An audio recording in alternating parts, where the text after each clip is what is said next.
국회 방송과 지역 민영방송협회가 함께 마련한 특별대담 김진표 국회의장에게 듣는다. 안녕하십니까? 진행을 맡은 이재용입니다. 안녕하세요. 조수빈입니다. 오늘 특별대담은 국회 방송과 9개 지역 민방사가 함께 마련한 자리인데요. 지역 민방사를 대표해서 대구방송에서 나오셨습니다. 어서 오세요. 네, 안녕하십니까. TBC 대구방송 서울지사장 황성현입니다. 네, 지금 다 아시겠습니다만은 경제 위기가 심각하고 그리고 전국 곳곳에서 충돌이 벌어지고 있습니다. 네. 시급한 현안도 많고 국가적인 난제 풀어야 할 과제들도 상당히 많은 이때입니다. 어느 때보다도 국회 역할과 책임이 중요한 이때 그 막중한 책임을 지고 계신 분이 이 자리에 와 계십니다. 21대 후반기 국회를 이끌고 계신 김진표 국회의장 이 자리에 모셨습니다. 어서 오십시오. 어서 오세요. 네, 안녕하세요. 반갑습니다. 시간 내주셔서 고맙습니다. 네. 감사합니다. 국회가 가장 바쁜 가운데 있는데 저희가 그 국회 가운데에 와서 이렇게 국회의장님과 함께 있다 보니까 태풍의 핵에 와 있는 느낌이 들고 그 가운데 계시는 분 아니겠습니까? 네. 국회 사랑제에서 우리 국회 방송과 지역 민방협회 공동으로 특별 대담 김진표 국회의장에게 듣는다 함께 하고 계십니다. 이제 본격적으로 시작을 해보도록 하겠습니다. 네. 소수 여당과 거대 야당의 구도로 짜여진 21대 후반기 국회. 연륜을 바탕으로 한 운용의 묘가 요구되는 상황에서 특유의 친화력으로 조정과 중재에 뛰어나 미스터 튜너라 불리는 5선의 김진표 의원이 국회의장에 선출됐습니다. 저는 국회의장으로서 의원 여러분과 함께 우리 국회에 주어진 역사적 소명을 다하겠습니다. 이를 위해 21대 후반기 국회를 새로운 희망을 만드는 국회로 만들겠습니다. 코로나19에 이은 고금리, 고물가 등 경제 위기 속에서 가장 시급한 현안은 역시 민생. 신임 국회의장의 첫 행보는 민생경제안정특위 구성이었습니다. 여야가 합의한 검찰개혁 중재안을 국민의힘이 백지화하면서 여야 갈등의 골이 깊었던 상황. 그러나 국회의장 주도의 회동이 열흘간 끈질기게 계속된 끝에 53일 만에 극적인 여야 합의가 도출됐습니다. 안으로는 협치와 소통에 노력을 기울였다면 밖으로는 폭넓은 의회 외교에 적극적으로 나섰습니다. 특히 러시아 우크라이나 전쟁으로 인해 심화되는 미중 대결 구도 등 급변하는 세계 질서에 유연하게 대응하고 글로벌 공급망 위기 속에서 그 어느 때보다 경제 안보의 중요성이 대두되는 시기. 외교는 대한민국의 존망이 걸린 일입니다. 동맹 외교에 주력할 수밖에 없는 정부 외교와는 별개로 국회 차원에서 활발한 경제 통상 외교를 전개하겠습니다.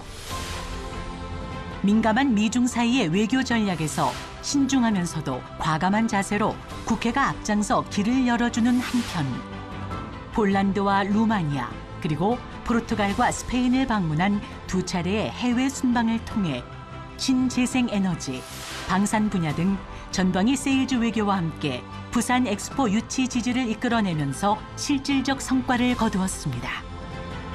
21대 국회에 맡겨진 역사적 과제. 개헌을 추진하겠다는 의지도 분명히 했습니다. 미래의 문을 여는 국민통합형 개헌이라는 구체적 로드맵을 제시한 것입니다. 하지만 어깨를 무겁게 하는 수많은 과제가 쌓여있는 현실. 경제 위기를 넘어설 민생 입법부터 여야 대립이 첨예한 정치적 현안까지 진통과 험로가 불가피한 가운데 어떻게 현명한 해법을 찾아낼 것인가. 갈등으로 절망을 키우는 정치가 아니라 협력으로 희망을 만드는 정치를 합시다. 국회를 대화와 타협, 조정과 중재의 전당으로 만듭시다. 이전과는 달라진 새로운 국회의 모습을 보여주겠다는 김진표 국회의장. 21대 후반기 국회를 이끌어갈 원칙과 방향을 김진표 국회의장에게 직접 들어봅니다. 자, 의장님 지난 10월 11일이 따져보니까 국회의장에 취임하신 지가 100일째 되는 날이었습니다. 워낙 바쁘셔서 알고 계셨어요? 뭐 그냥 하루하루 워낙 국회의장이 일정이 많고 바빠요. 그러니까 언제 100일이 된다 뭐 이런 생각 거의 못하고 지냅니다. 100일 100일이었는데 취임 첫날부터 워낙에 바쁘셨기 때문에 1년 같은 100일이 아니었을까 그렇죠. 이런 생각이 들거든요. 어떠셨습니까? 글쎄요, 취임할 때도 국내적으로 아주 어려운 상황이었죠. 그런데 100일 됐다고 하는 지금 보면 상황이 더 악화되는 것 같아요. 우선은 우크라이나 러시아 침공이 언제 끝날지, 그리고 뭐 핵무기 사용 얘기까지 나오고 있죠. 미중 간의 어떤 그 갈등, 이것도 점점 심해지고. 그렇죠. 예. 그런 상황에서 이제 이것이 경제에 여러 가지 영향을 주니까 물가 뛰고 환율이 뛰고 그러면 이제 민생 경제가 어려워지니까.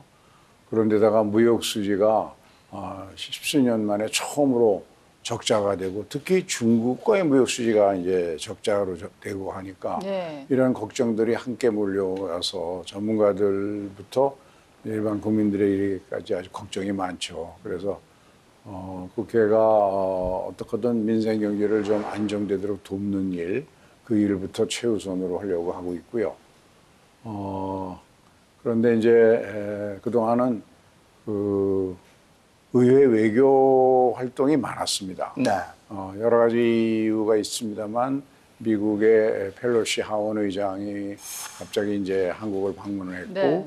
또 중국의 이 리잔수 상무위원장도 왔었죠. 그리고 저도 부산 엑스포와 방산 수출을 돕기 위해서 두 차례에 걸쳐서 해외 순방을 했었고, 뭐 그런 일들을 보내느라고 좀 바쁘게 지냈습니다만, 앞으로도 이 의회 외교는, 정부 외교는 아무래도 동맹들과의 관계를 강화하는 일이, 지금 같은 위기 상황에는 정부는 거기에 주력해야 되는데 예. 그렇게 하다 보면 한쪽이 또 무너질 수 있으니까 의회 외교가 그걸 보충해서 경제 외교 중심으로 해서 그런 균형을 잡도록 하는 일, 그런 일도 국회가 좀 해야겠다 생각하고 있습니다. 네. 네. 아까 펠로시 의장도 이곳 사랑제에 왔었다 이러셨는데 네. 펠로시 의장은 이곳을 둘러보고 뭐라고 그랬는지도 궁금합니다. 자기가 뭐 조금 이제 과장하셨겠지만 네. 자기가 와본 중에 가장 아름다운 집이라고 그러거든요.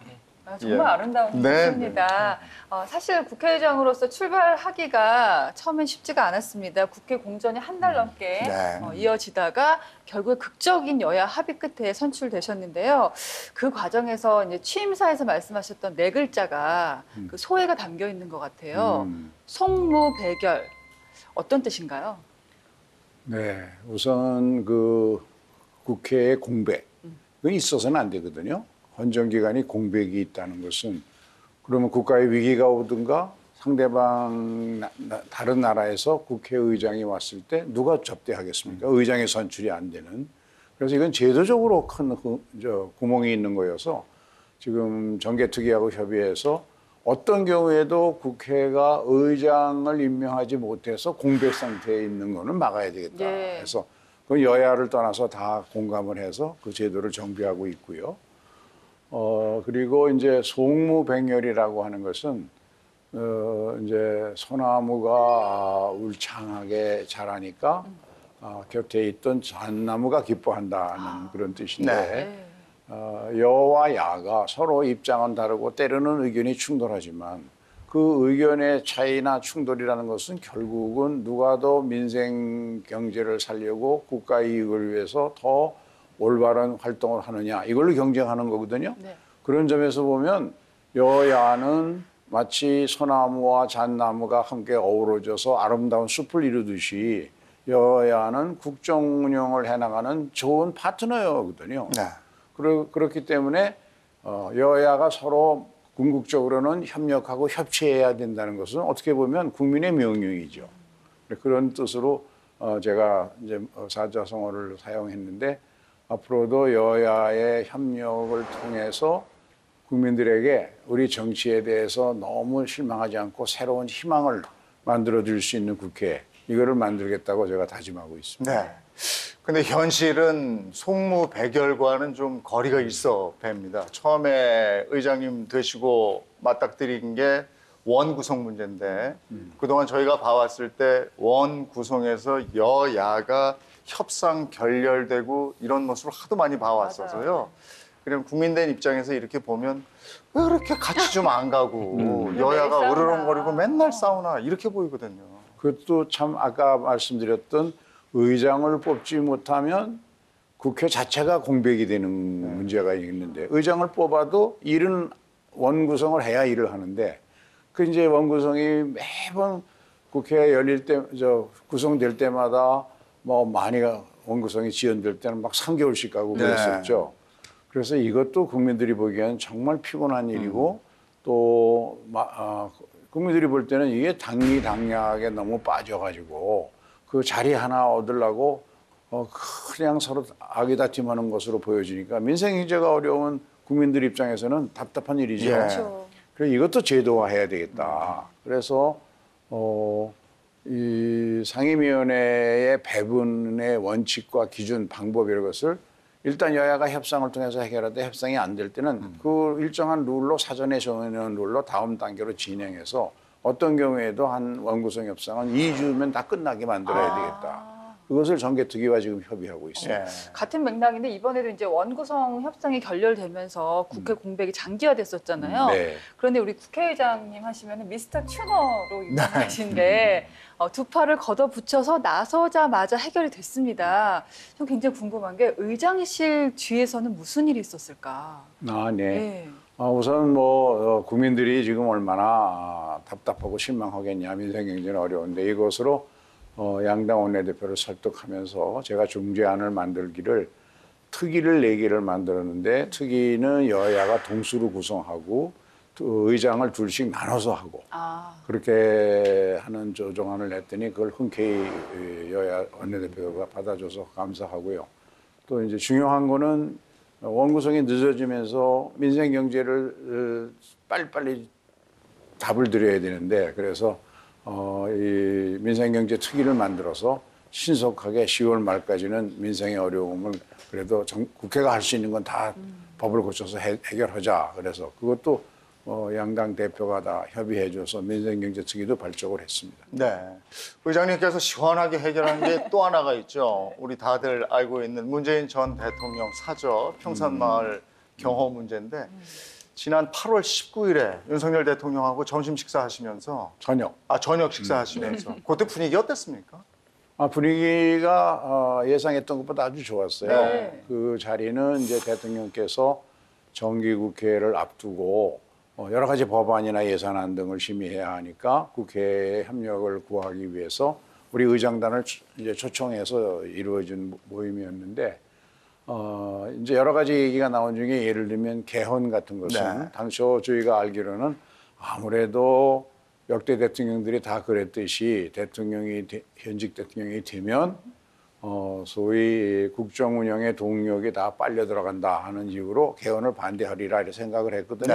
근데 의외로 개헌에 대해서 굉장히 적극적이고 또 심지어는 그 승자 독식의 현행 선거 제도도 문제가 많으니까 그것도 고쳐야 되지 않겠습니까? 이렇게 적극적이시더라고요. 전반적으로 정치 현안, 민생 문제, 협력의 정치 이런 거에 관해서 큰 공감대를 이루는 좋은 모임이었고요. 그 문재인 대통령 사저 경호 문제는 이제 그 의장단하고 회의 때는 안 나왔고 제가 끝나고 나가서 걸어 나가면서 대통령께 지금 경비구역이 100m로 제한돼 있는데 그러다 보니까 김 여사가 문재인 대통령 그 부인이 출타했다가 동네 분들이 계시니까 차에서 내려서 걸어오는데 거기에 카토카를 든 시위자가 그냥 김 여사를 습격하려고 쫓아가다가 저지는 당했지만 만일 그때 저지하는 사람이 없었으면 사고가 날 뻔했습니다. 그래서 그 말씀을 드렸더니 대통령이 그걸 모르시더라고요. 보고를 못 받았다고. 그래서 그런 일이 있었냐고.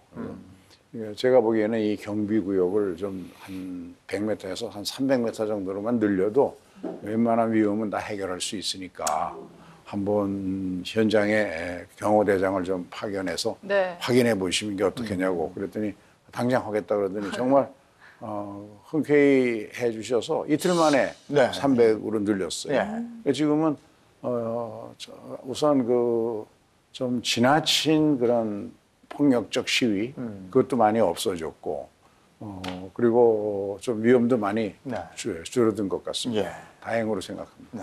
뭐 앞서 또 뭐 성과 여러 가지 꼽으셨지만 의회 외교 말씀하셨잖아요. 그 네. 얘기를 좀 해보시죠. 네. 그 펠로시 하원 의장 그리고 또 중국의 리천수 상무위원장까지 잇따라 접견하셨습니다. 핵심 인사들을 다 만나셨는데 사실 미중 관계 속에서의 우리 외교 굉장히 어렵지 않습니까?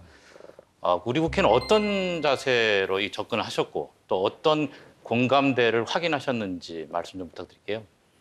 네, 우선은 이제 그 G2 세계적인 대국의 국회의장들이 잇따라 한국을 방문할 수 있게 된 것은 어떻게 보면 우리의 국력이 그만큼 커졌다고 봐야 되겠죠.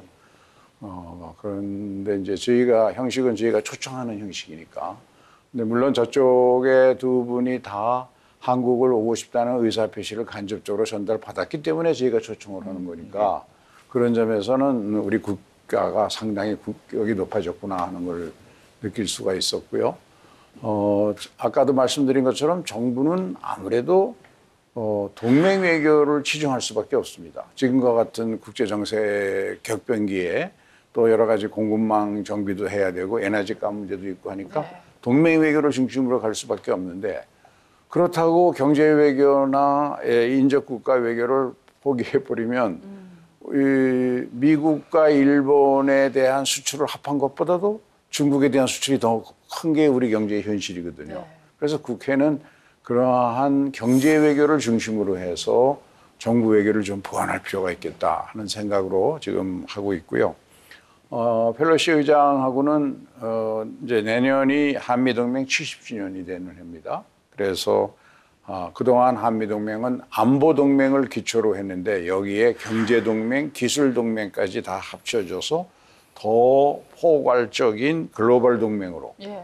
가자는 그런 결의안을 양국 의회에서 올해 중에 결의안을 이제 각각 통과시키기로 약속을 했고요. 중국은 올해 한중 수교 30주년이 되는 해입니다. 그래서 그 연간 교역액이 3천억 달러에 이르고 또 코로나 전에는 방문객이 1,000만 명, 상호 간의 방문객이 1,000만 명 시대 그 교류 협력이 계속될 수 있도록 양국의회가 힘을 모아가자는 쪽에 합의를 했습니다. 말씀 듣다 보니까 이제 국회의장께서 미스터 튜너로도 유명하시지만 사실 경제 전문가시거든요.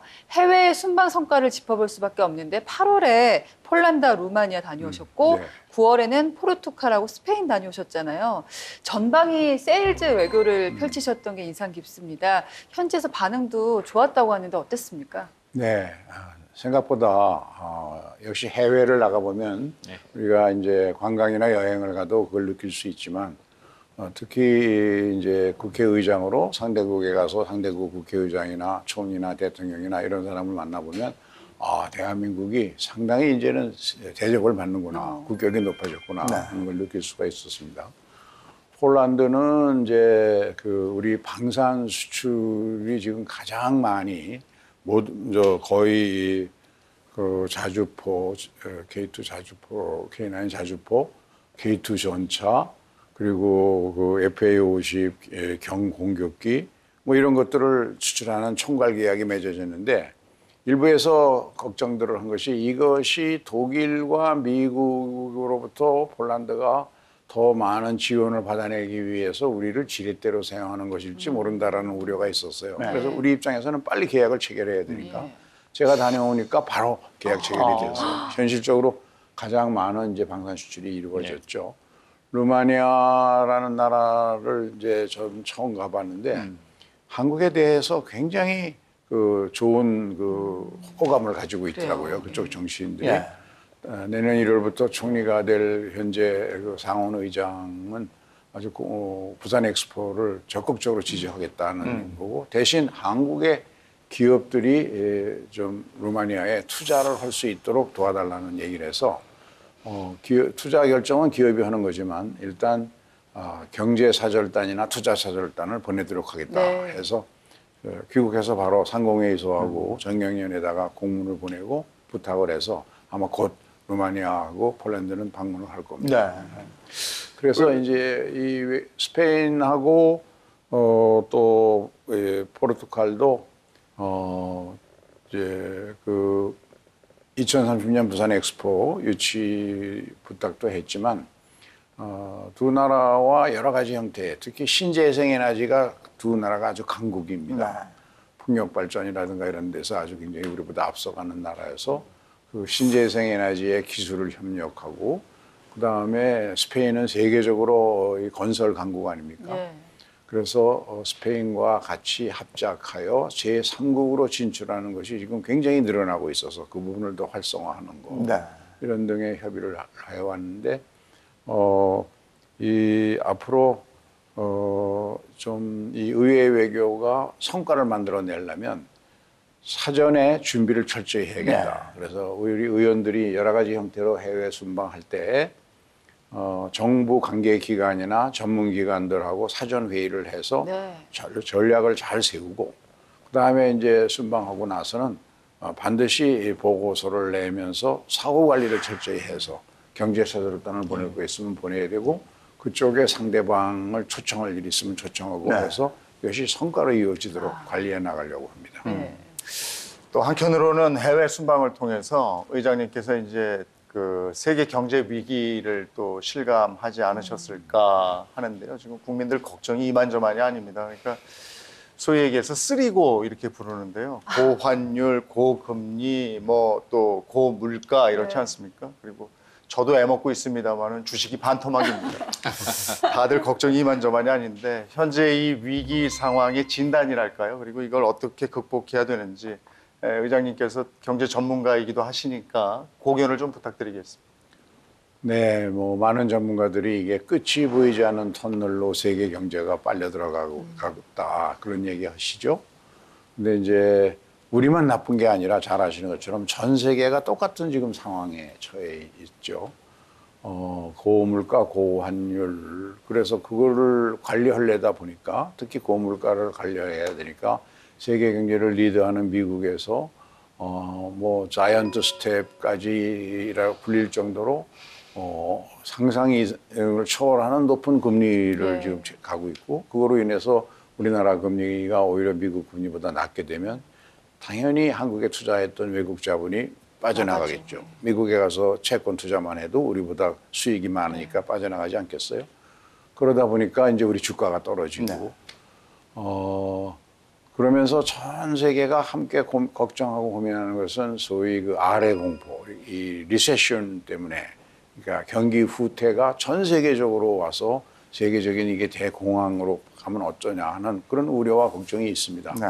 다행히 아직은 미국 경제가 그렇게까지 침체로 물론 좀 영향은 받지만 그렇진 않아서 다행입니다만 문제는 중국 경제가 세계 최대의 소비국인 중국 경제가 지나친 코로나로 인한 봉쇄가 오래 계속되면서 중국의 기업들이 투자나 이것을 안 하다 보니까 우리도 수출이 줄고 세계 각국 경제가 중국 경제에 영향을 받아서 그런 것들이 걱정입니다. 다만 이제 이것은 러시아 우크라이나 전쟁이 어떤 형태든지 빨리 마무리되어야 하고 그러다 보면 이제 미중 간의 이 갈등도 조금 완화가 될 수 있을 테고 그런 희망을 가져봅니다만 그거는 경제 외적인 문제거든요. 그리고 우리나라의 힘으로 어떻게 되는 건 아니죠. 그럼 우리 입장에서는 뭘 해야 되냐면 이렇게 경제가 어려울수록 이 경제를 그 내부 혁신을 해야 됩니다. 어렵지만 이럴 때 군사를 빼고 성장 동력을 키워야 되거든요. 그리고 경제의 주체라고 할 수 있는 노동자, 근로자와 기업가들이 서로 이 어려운 사정을 공감하고 같이 협력해야 되죠.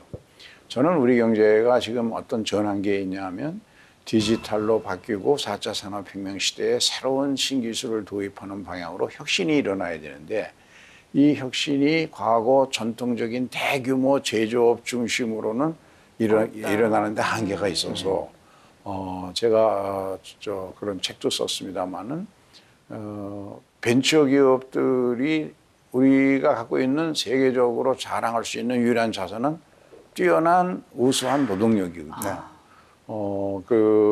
ICT 적응력이 뛰어나고 고학력의 좋은 근로자들을 많이 가지고 있으니까 그 사람들을 활용한 새로운 성장 동력을 벤처기업 형태로 서로 치열하게 경쟁하면서 나오게 하고 그것이 위기에 처해 있을 때는 금융기관들이 M&A 등을 통해서 그 기업이 맡고 있는 위기를 해결할 수 있는 세계적인 다른 중소기업과 같이 M&A를 시켜서 위기를 극복하고 그런 과정을 거쳐서 유니콘 기업으로 세계적으로 경쟁력 있는 기업으로 키워나가는 일이 지금 우리가 해야 할 일이라고 생각하고 그걸 위해서도 그동안 정치하면서 많은 노력을 해왔습니다. 네. 뭐 혁신이나 벤처 얘기도 하셨지만은 민생을 강조하신 게 저는 굉장히 인상 깊은 게 의장님이 제안을 하셔서 원구성 전에 민생경제안정특위가 꾸려졌고 지금 활동을 하고 있습니다. 서민들은 이제 좀 피부에 와닿는 정책이 좀 나왔으면 좋겠다. 간절히 원하고 있는데 어떻습니까? 네, 그래서 이제 민생경제특위를 한 것은 정상적인 상임위 활동을 해가지고 하려면 입법은 대개 11월이나 가서 이루어지니까 그렇죠. 그때까지 손 놓고 기다릴 수가 없죠. 그래서 특위를 만들어서 거기서 아예 입법권을 가지고 의결을 해가지고 실행을 하도록 그래가지고 이제 지난 8월 초에 특위 구성하고 바로 유류세 부담 완화를 했고 그래서 이제 에너지 가격을 좀 내려드렸고 그리고 직장인 식대 부담도 좀 덜어드렸죠. 그리고 이제 이게 특위가 앞으로 10월 말까지 한시적이거든요. 그때까지 해결해야 할 일이 대중교통비 부담을 어떻게든지 좀 줄여주려고 하고요. 왜냐하면 독일이나 이런 뉴질랜드 뭐 다른 나라들도 에너지도 절약하고 대중교통 지원을 해주는 방법 그러니까 지하철을 타는 경우 지하철 가격의 절반을 정부가 부담을 해주면 보조를 해주면 그러면 많은 사람들이 차를 안 갖고 다니고 지하철을 활용하니까 생활비도 절감되지만 에너지가 우선 사용이 줄어드니까 우리도 그런 필요가 있다고 제가 주장을 하고 그런 걸 지금 논의하고 있고 그리고 납품단가 연동제가 늘 대기업과 중소기업 간의 문제가 되잖아요. 이것도 시스템을 좀 고쳐서 국제 원자재 가격이 올라가면 당연히 납품단가도 그 비율만큼 올라가야 되는데 대개 이제 시장에서 갑의 위치에 있는 사람들은 올려주는 건 최대한 억제하거든요. 그렇죠. 그다음에 떨어질 때는 확 빨리 해요. 그래서 이런 것들도 그 이제 법을 통해서 서로 협의가 이제 납품 그 원자재별 조합이나 이런 걸 통해서 협상을 통해서 빨리빨리 마무리되도록 하는 그런 것들도 지금 10월 말까지는 끝내려고 합니다. 네. 지금 말씀하시는 걸 쭉 들어보니까 너무 일이 바쁘셔서요. 민생 챙기셔야죠. 국회 대소사 다 챙기셔야죠. 그러니까요. 또 5박 7일 일정으로 뭐 또 해외 순방하셨죠. 건강은 어떻게 챙기시나 싶은데 지금 국회에서 제일 연장자가 의장님으로 알고 있거든요. 그래요? 근데 지금 말씀하시는 톤이나 그냥 앉아 계시는 자세로 봐서는 저보다 더 건강하실 것 같아요. 바로 옆에 있잖아요. 목소리가 쩌렁쩌렁하세요. 그거 어떠세요? 어떻게 챙기세요? 글쎄요, 뭐 건강이라는 게 이제 부모가 이제 타고난 점도 있겠죠. 부모님께서 주신 거죠. 근데 제가 이제 건강 관리는 많이 걷습니다. 하루에 한 12,000보 정도를 이제 꾸준히 걷는데 보통 사람이 생활 걸음이라 그래서 뭐 사무실 오고 가고 이런 생활 걸음으로 대체로 6,000보는 걷거든요. 근데 이제 건강 걸음 6,000보를 플러스 해야죠. 건강 걸음이라는 건 의도해서 빠르게 1시간을 걸어야 6,000보가 되거든요. 빠르게 보폭을 크게 하고 빠르게 걸어야 되는데 보폭을 크게 걷는 방법은 뒤꿈치를 먼저 닿으면 보폭이 커집니다. 그리고 가능하면 건강 걸음할 때는 상체도 함께 자연스럽게 움직여주는 그게 건강에는 제일 좋은 것 같아요. 그리고 이제 그 나이를 먹어가면 근육량이 줄어든다고 그러잖아요. 그래서 근육 운동을 좀 해야 되니까 저는 아침에 일어나면 체조하고 근육 운동 한 1시간쯤 하고 그리고 하루 종일 틈틈이 시간 나는 대로 건강 걸음 1시간 하고 그 운동은 꾸준히 하려고 노력하죠. 자, 의장님의 체력이 어느 정도인지 예. 말로만 들었잖아요. 깜짝 놀랄 영상을 저희가 아, 그래요? 준비했습니다. 얼마 전에 전 국가대표 축구 선수와 함께 1대1로 대결을 펼치셨는데 정말 놀랐습니다. 함께 보시죠. 김병장님. 네, 의장 준비됐습니다. 오케이. 잘 먹으세요. 오.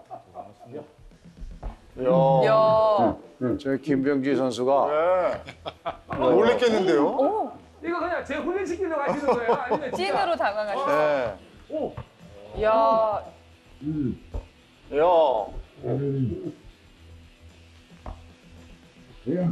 오. 들어가요.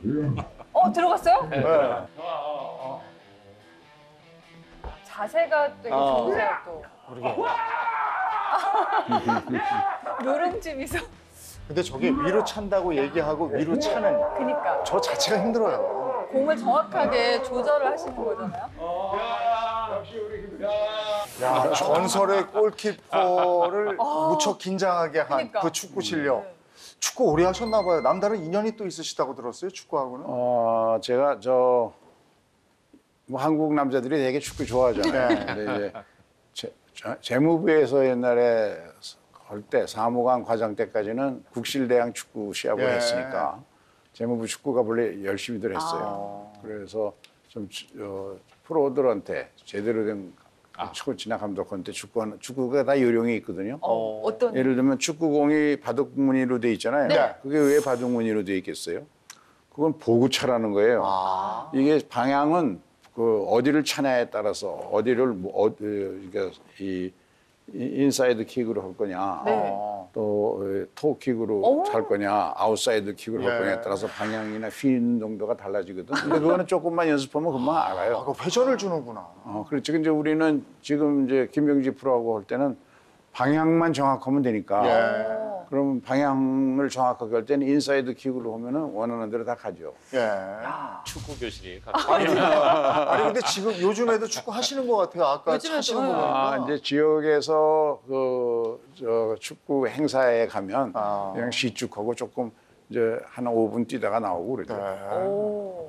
두 분도 저 정도 차시죠? 아, 저는. 아이고. 어려운- 방향대로 안 갑니다. 저는 제 축구는 이제 군대 축구죠. 그냥 무조건 달리는. 사람을 찾죠. 사람을 차는. 야, 저는 국회에서만 미스터 튜너인 줄 알았는데 축구공도 이렇게 튜닝을 잘 하십니다. 잘 정확하게 조준을 하시고요. 2002 월드컵 때 아까 말씀 네. 잠깐 하셨는데 우리 국민들이 굉장히 기다리고 있는 게 2030년에 부산에서 열릴 수 있는 엑스포입니다. 지금 엑스포를 유치하기 위해서 굉장히 발로 뛰고 계시는데 이 정도면은 뭐 부산 엑스포 홍보대사다. 맞습니까? 당연히 홍보대사를 해야죠. 예. 왜냐하면 제가 국무조정실장을 할 때 그러니까 그게 2002년이었죠. 그때 여수 엑스포를 유치하는 총 책임을 맡고 했는데 굉장히 힘들었어요. 결국은 그 해는 실패하고 다음 해 됐는데 그때 해보니까 이거는 예를 들면 부산시라든가 정부가 노력한다고 되는 게 아니에요. 온 국민이 힘을 모아야 되는데 특히 국회는 굉장히 자유롭거든요. 정부는 무슨 얘기를 하면은 반드시 이제 약속이니까 지켜야 되고 부담이 따르는데 네. 국회는 좀 자유롭잖아요. 네. 그래서 국회하고 그다음에 우리나라에서 가장 외국에서 좋아하는 것은 세계적인 딜러망을 가지고 있는 판매망을 가지고 있는 우리 예를 들면 현대자동차라든가 삼성전자라든가 이런 기업들이 협상력이 있어요. 어디에 무슨 투자를 하겠다, 공장 조립 공장을 짓겠다 이러면 굉장히 기업 저쪽 나라들은 좋아하니까. 그래서 이게 저 힘을 모아야 돼요. 그래서 그 역할을 하는데 국회가 상당히 중요하다 해서 국회 안에 부산 엑스포 유치 특별위원회도 구성하고 해서 역할을 나눠서 해외 갈 때마다 반드시 그 부산 엑스포와 관련된 외교 활동을 하고 그 결과를 보고해서 국무조정실장이 지금 위원장으로 되어 있는 거기에서 총체적으로 사후 관리를 하죠. 예. 그렇게 해도 쉽지 않은 상대예요. 이번에 사우디아라비아는 워낙 돈이 많고 원유 공급이라는 맞아요. 큰 무기를 가지고 있는 나라여서 그러나 하여간 최선을 다해봐야죠.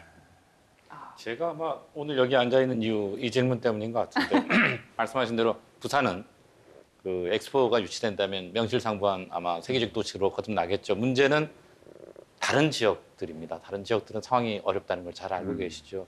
특히 이제 현 정부에서는 수도권 대학에 지금 규제 완화 쪽으로 방향을 잡고 있고 그동안 수도권 대학의 증원을 묶어놨던 거는 지역 대학의 생존이 걸린 문제였고 네. 지역 대학의 생존은 지방의 생존과 직결된다고도 할 수 있습니다.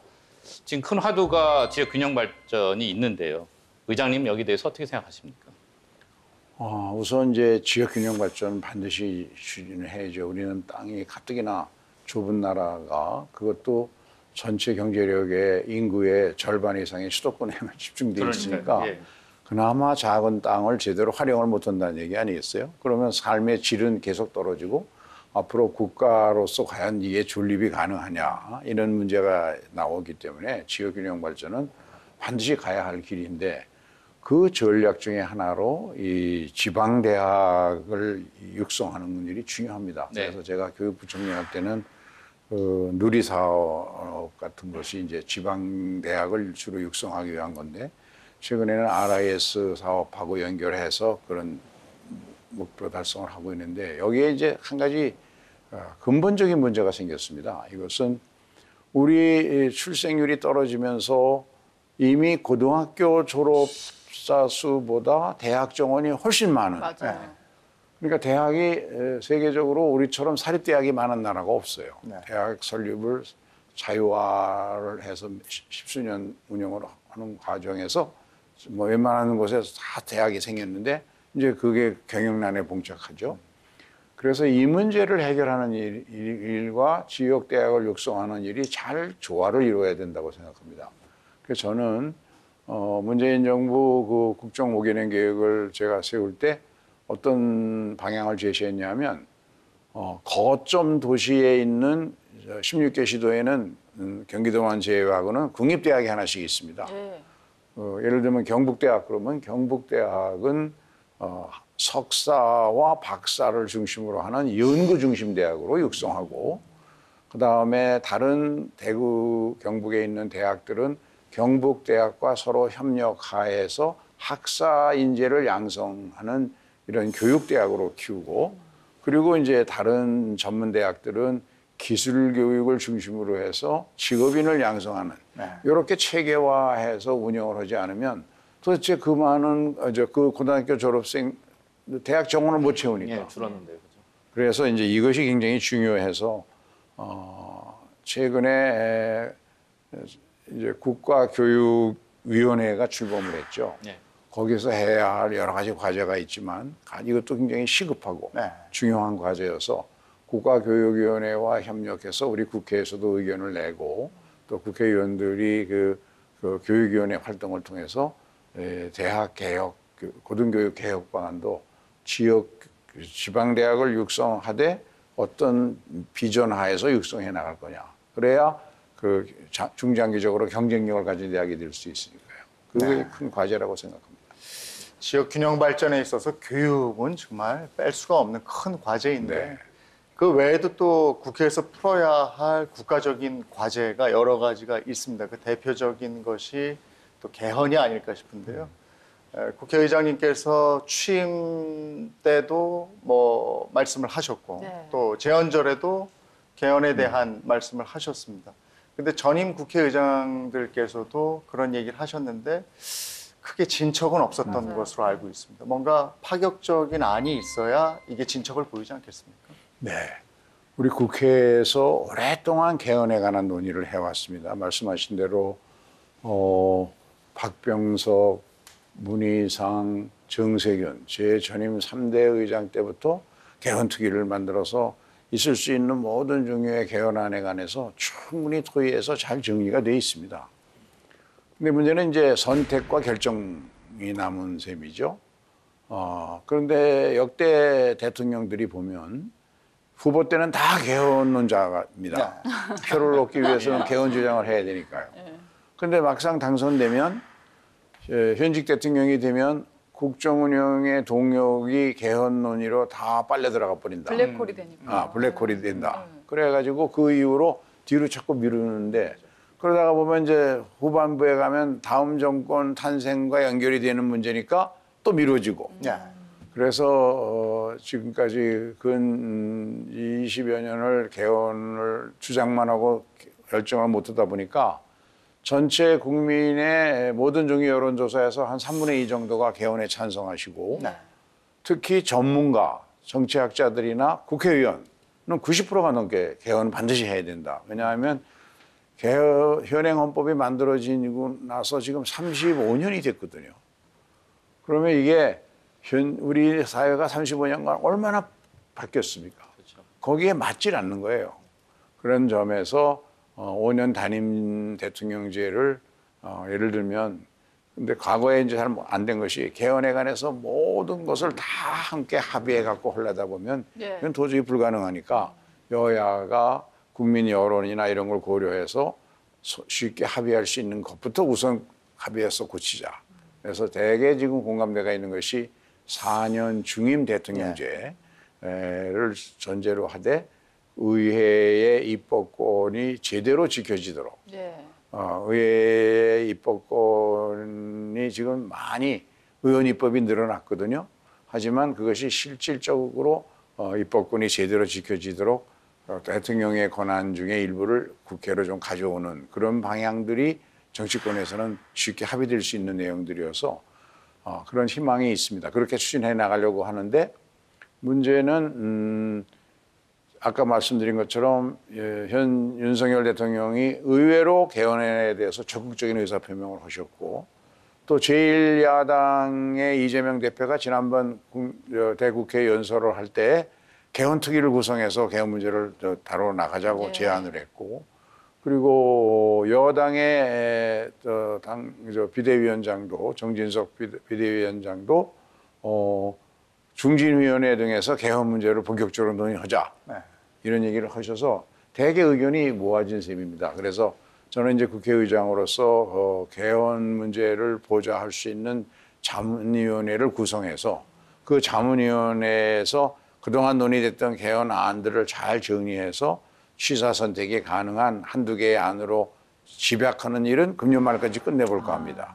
그러면 내년에 이제 개헌특위를 구성해서 여야가 본격적으로 개헌 논의를 해가도록 왜냐하면 대개의 경우 블랙홀이 된다는 논리로 여당 쪽이나 대통령은 반대를 해왔는데 지금처럼 여소야대의 전국에서 또 취임 초인데 비정상적으로 대통령 지지율이 떨어졌을 때는 미래 개헌이라는 게 미래에 대한 희망과 비전을 국민들에게 주는 거 아닙니까? 그것을 제시하는 방법으로서의 개헌이 오히려 국정 동력을 만들어갈 수 있다는 역발상을 할 필요가 있다고 생각을 합니다. 그런 쪽으로 노력을 하려고 그러죠. 자, 저는 이 질문도 드리고 싶어요. 이제 국회 예산심의 의결권 확대도 중요하게 다뤄야 될 굵직한 문제 중에 하나인데요. 지금 이제 국회에 국회재정법 개정안이 발의가 되어 있는 상황입니다. 근데 제가 궁금한 것은 많은 국민들이 궁금해하는 것은 현행 예산심의 제도에 어떤 문제가 있는 건가? 어떻게 생각하시나요? 대부분의 나라 선진국들은 미국이라든가 이런 선진국들은 예산의 편성권 자체를 예산도 입법으로 똑같이 보니까 국회가 갖고 있습니다. 그런데 우리나라는 헌법이 예산의 편성권은 정부에 주고 심의 의결권만을 국회에 주거든요. 근데 이제 편성에 관한 모든 정보를 정부가 독점하고 있는데 제한된 심의 기간 9월부터 12월 사이인데 실질적으로는 국정감사하고 뭐 하다 보면 한 달 정도 심사하게 되거든요. 그래요? 그거 가지고는 예산이라는 게 1년에 걸쳐서 편성이 되는데 편성의 첫 단계에서는 재원 배분을 어떤 분야에 얼마로 할 거냐 하는 큰 덩치에부터 심의를 시작해서 그다음에 중간에 그걸 재원 배분이 결정되고 나면은 각 부처별로 세부 사업을 또 구상을 하고 그걸 가지고 이제 예산이 편성되는데 앞 단계의 모든 과정에는 전혀 모르고 있다가 국회가 아무 의사도 내놓지 않고 있다가 마지막에 확정된 거를 가지고 심의를 하려다 보면 뭘 좀 고치고자 하면 세입과 세출이 특별회계나 기금으로 서로 연결되고 복잡하게 엉켜 있어서 이거 손 못 댑니다. 내년 후년이나 한번 노력하겠습니다. 이런 식의 답을 듣게 되거든요. 그래서 저는 예산심의 과정에 큰 문제가 있으니 실질적 심사가 되려면 재원배분 장관회의를 매년 2, 3월에 하니까 예산 편성 주기별로 첫 번째 재원배분 장관회의의 안을 국회 예결위에 와서 먼저 보고를 하면 국회의 의사를 거기 전해줘서 그거를 대통령과 장관들이 국회의사도 함께 고려해서 재원 편성, 배분 편성을 하고 네.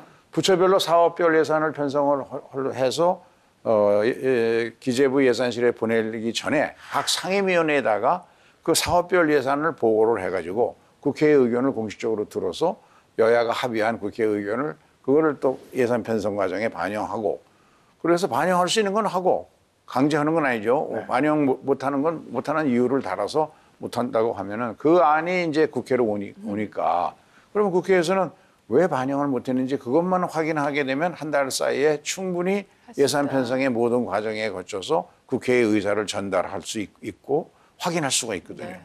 그런 방법으로 고치는 것이 현행 헌법 체제 하에서는 그러니까 편성권을 국회가 가져오지 않는 한은 심의하고 의결할 수 있는 그러면서 예산 심의에 대해서 국민의 여러 가지 민생 문제를 또 지역의 현안 사업을 반영할 수 있는 유일한 길은 그것밖에 없다고 생각합니다. 뭐 약간의 농담성이 있습니다만 예산 심의도 세종에서 가서 하셨으면 좀 더 수월하지 않았을까요? 아, 장소요? 네, 국회 세종의사당 사업 진행 중이잖아요. 네. 그게 지금 상임위 회의라도 먼저 세종에 가서 좀 해보는 건 어떠냐 뭐 이런 주장까지 나오고 있는데 지금 이거 국회 분원 작업 어디까지 왔고 앞으로 어떻게 진행이 되는 건가요? 국회 분원을 만들기로 의결한 법이 2021년 작년 9월에 통과가 돼가지고 그거에 따라서 현재는 용역 사업을 하고 있고요. 그러면 이제 차질 없이 진행이 될 거고 아마 2026년에는 국회 분원이 건설될 겁니다. 네. 그동안 언론에도 많이 보도가 됐지만 대통령 회의는 주로 서울서 하잖아요. 예. 국회 회의 다 서울서 있으니까 장관, 차관 이런 정무직 공무원들은 세종에서 근무하는 게 한 달에 한두 번밖에 없을 정도로 서울에 있게 되거든요. 네. 그렇죠. 근데 그러다 보면 국장들도 장관을 보좌해야 되니까 같이 와야죠. 국장, 과장까지 전부 서울로 오게 되니까 세종시가 텅텅 비게 된단 말이죠. 특히 국회가 개원하게 되면. 그 문제가 그래서 길거리 국장, 과장 문제가 이렇게 되면 민원인들도 불편하지만 공무원들의 사기가 떨어지게 됩니다.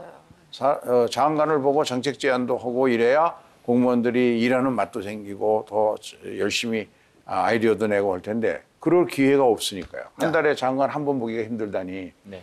그래서 이제 분원 문제가 근본적으로 답이 되겠지만 그 전에라도 우선 국회 소위, 네. 소위는 상임위별로 의결하면 세종시의 현재 정부청사 안에 방을 구해놨으니까 거기 가서 하면 되지 않냐. 그러면 길거리 국장 과장 문제를 최소화할 수 있죠. 네.